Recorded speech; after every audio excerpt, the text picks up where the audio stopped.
Hello everyone, bukol sa kilikili na wala, dahil sa mga sangkap na ito, na nakikita lang sa ating mga kusina. Tulad nitong, lemon, dilaw na luya, turmeric, native na luya, bawang, lasona, dahon ng oregano, at honeybee. Gawin mo itong juice at inumin mo bago ka kumain 3 beses sa isang araw.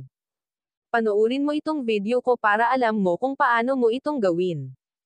Balatan at hugasan lahat na sangkap tapos hiwain mo lang ng katamtaman. Ilagay lahat sa maliit na takuri, lagyan mo ng isang basong tubig at pakuluin mo lang ng 2 minutes.